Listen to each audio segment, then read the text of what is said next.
ಬೆಳಗಾವಿಯಲ್ಲಿ ಮತ್ತೊಂದು ಅಮಾನವೀಯ ಘಟನೆ ನಡೆದಿದೆ. ಸಾಲ ಮರುಪಾವತಿ ಮಾಡಿಲ್ಲ ಎಂದು ಫೈನಾನ್ಸ್ ಕಂಪನಿಯವರು ಬಾಣಂತಿ ಸೇರಿ ಇಡೀ ಕುಟುಂಬವನ್ನೇ ಮನೆಯಿಂದ ಹೊರಹಾಕಿ ಮನೆಗೆ ಬೀಗ ಹಾಕಿ ಹೋಗಿರುವ ಘಟನೆ ಜಿಲ್ಲೆಯ ಮೂಡಲಗಿ ತಾಲೂಕಿನ ನಾಗನೂರು ಗ್ರಾಮದಲ್ಲಿ ನಡೆದಿದೆ. ರಾತ್ರಿಯಿಡೀ ಮನೆಯ ಹೊರಗೆ ಮೈ ಕೊರೆವ ಚಳಿಯಲ್ಲಿಯೇ ಅನ್ನ ನೀರು ಇಲ್ಲದೆ 1.5 ತಿಂಗಳ ಬಾಣಂತಿ ಹಸುಗೂಸು ಸೇರಿದಂತೆ ಕುಟುಂಬ ಕಾಲ ಕಳೆದಿದೆ.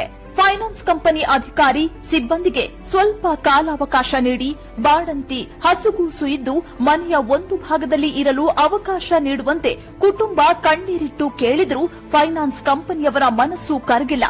ಮನುಷ್ಯತ್ವ ಮರೆತು ಬಾಣಂತಿ ಕಂದಮ್ಮ ಸೇರಿದಂತೆ ಕುಟುಂಬದವರನ್ನ ಮನೆಯಿಂದ ಹೊರಹಾಕಿ ಮನೆಗೆ ಬೀಗ ಜಡಿದು ಹೋಗಿದ್ದಾರೆ.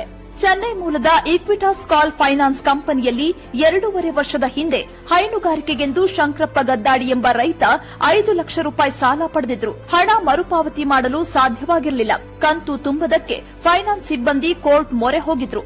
ಕೋರ್ಟ್ ಸೂಚನೆ ಮೇರೆಗೆ ಫೈನಾನ್ಸ್ ಕಂಪನಿಯವರು ಏಕಾಏಕಿ ಗ್ರಾಮಕ್ಕೆ ಬಂದು ಮನೆಯವರನ್ನ ಹೊರಹಾಕಿ ಮನೆ ಸೀಜ್ ಮಾಡಿ ಬೀಗ ಜಡಿದು ಹೋಗಿದ್ದಾರೆ. ಬೇರೆ ದಾರಿ ಕಾಣದೆ ಮನೆಯ ಹೊರಗೆ ಕುಟುಂಬದವರು ಬಾಣಂತಿ ಜೊತೆ ಮೈಕೊರೆವ ಚಳಿಯಲ್ಲಿ ಕಣ್ಣೀರಿಟ್ಟಿದೆ.